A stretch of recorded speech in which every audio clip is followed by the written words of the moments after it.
The evening class at Jiu-Jitsu Land is where I get a lot of my good training. We have a lot of brown and black belts and upper belts who come to train at the 7 p.m. class. Mondays and Fridays are led by my friend Jackie. He's a coach at the Jiu-Jitsu Land. Old school, baby. And Tuesdays, Wednesdays, and Thursdays, I teach the evening classes. So I thought I'd just carry you guys through some of the rolls that I get here at Jiu-Jitsu Land. In the evenings, especially since I'm rolling with a lot of the higher belts, there's not actually a whole lot of movement. It's a lot of fighting for inches. So the first guy I'm rolling with here is Dongyu. He's a brown belt who came to our gym as a purple belt. He plays a really good half guard, so for most of the time when I'm trying to roll with him, my main objective is to just flatten him out. When he's on his side and he's got his knee shield in his hands, he's actually quite dangerous. He can maybe throw triangles or go for sweeps. So I'm actually looking for multiple grips here with my left arm. I'm usually trying to grab his head with a cross face or a crossover. Here you can see I've got my elbow wedged at a crossover position. And I'm just using my legs here to try to walk him flat. And he's doing a pretty good job pushing me off, keep me from getting him flat. And I'm kind of alternating here between going over a crossover grip, grabbing his wrist, and just consistently walking, trying to get him flat. The only issue with the crossover grip is I'm able to walk him flat pretty easily, but now when I try to work my right knee out, it's a little bit more difficult than some of the other grips that I could get. And I based a little bit too far forward and he's able to recover guard, and now we're back to square one. I'm going to try to explore some other options, find a way to flatten him out. I'm constantly walking my right knee back into the right. He's got a little punch choke going on here, which is pretty irritating.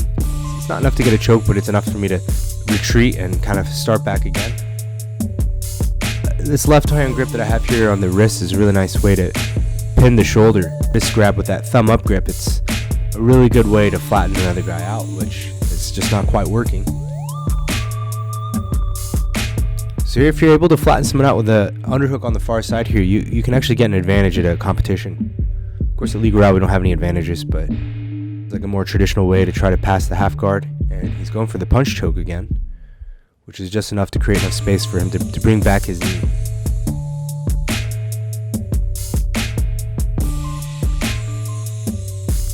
Alright, now we're going with a cross-face grip. I'm going to go for kind of like a back step and try to build my base towards the shoulders. But my right leg is still stuck.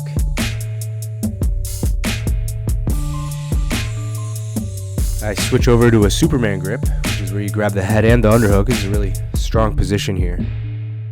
Not just to flatten people out, but just to like put pressure on their chin and really demoralize somebody. So in order to get it past, my right leg has to slip out, but time expires and I wasn't able to pass his guard at all. My second roll here is with someone who actually had spine surgery not too long ago. I'm not even sure if he should be rolling yet, but that's the thing about jiu-jitsu. Some people get pretty addicted to it and they just keep rolling anyways. So we're not going to go too crazy during the roll. I think he's still kind of in recovery. And at this point he can only pass the guard. He can't really play guard at this point, so he's got his legs back far, and mostly he's really disrupting my guard by not letting me establish a De La Riva hook. He's doing a really good job of keeping his right knee flared out. And I'm trying to use this 2-on-1 grip with his arm to try to either attack the arm or try to establish a De La Riva or try to load him up so I can get underneath him, but his legs are so far back. He's using a lot of side-to-side leg drag type of positions, making it hard for me to really start my offensive. Right, so I mean, he's got his legs back, which makes it difficult for me to do any kind of attack. But on the flip side, when he's getting past my legs, there's so much distance for him to get to my hips that it's very difficult for him to establish a pass as well.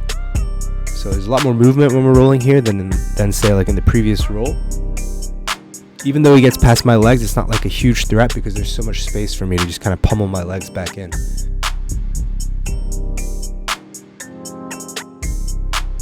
So you can see that he gets around my legs quite a few times, and I just use my arms and rotate my heels back in to just re-establish the guard.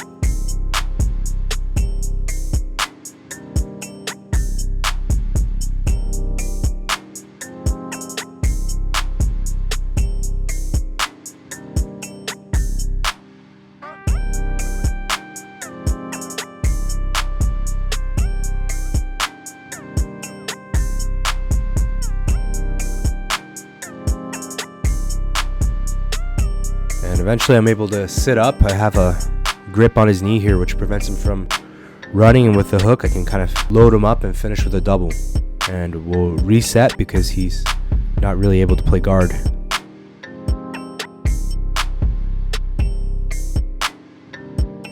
Alright, here's my third roll, Saeed, another one of my brown belt students. Saeed actually started at our gym as a blue belt many years ago.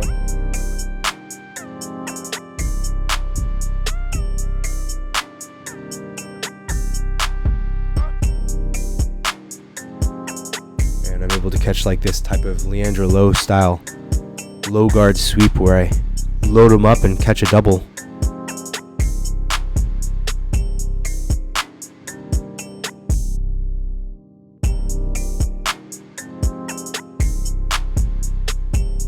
Alright, and we end up in this half guard where, again, I'm going to try to flatten him out, but he catches a deep half on me. And I'm going to walk, try to smash his legs, and establish the mount position. But something's not quite right here. I'm not able to get my leg free, so I kind of retreat back into a smash position. So that's something I like to do a lot. Like, if I'm almost at a mount in a 3/4 mount position and I don't feel like I'm going to be able to finish the position, rather than let the guy recover to a guard, I'll try to switch to a smash pass.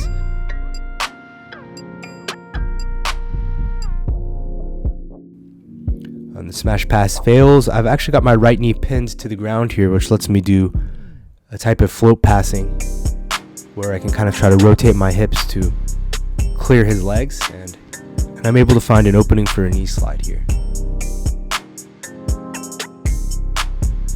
So once I get into like an S mount, I like to kind of torture my students. You can see me bouncing up and down on his rib cage to make it hard for him to breathe.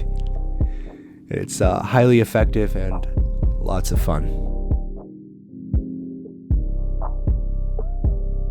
Alright, I think this is the last roll here with Jackie. There was a roll in between which I wasn't able to film. We were completely out of focus. So this is the next roll.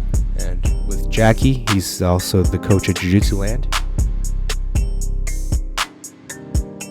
Jackie likes to play guard on me, so I just pull guard on him first. It's fun to be unpredictable.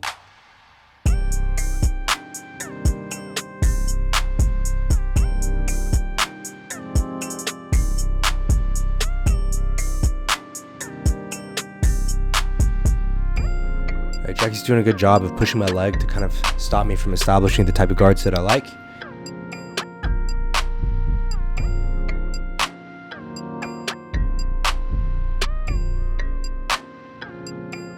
And I use a reverse tripod sweep, which I don't often use, but it catches him off guard. And I'm able to establish the top position. I think after I got my knee injury, I've been doing a lot more smash passing. Using a lot of hip switches and walking to the side to try to gather their knees together or pin their knees to the ground and work my way to the mount position.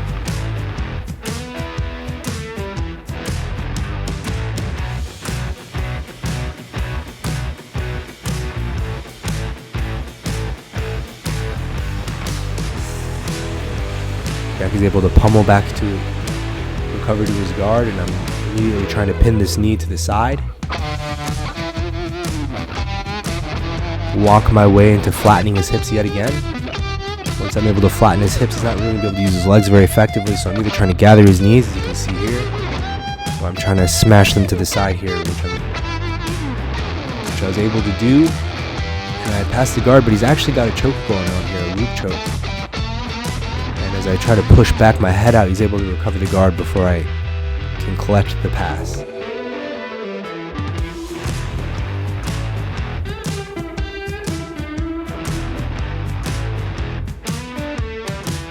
And as he tries to come up, I'm able to catch an overhead grip and walk to north-south. Now that I've got the side control position, I'm on the offensive now. This is bad news for Jackie once I'm past his legs. I'm able to get to a mount position here, but he's doing a really good job pushing my right knee, and I'm not really feeling like I can hold the position for very long, so I transition to the back position where time expires. Good rolls today.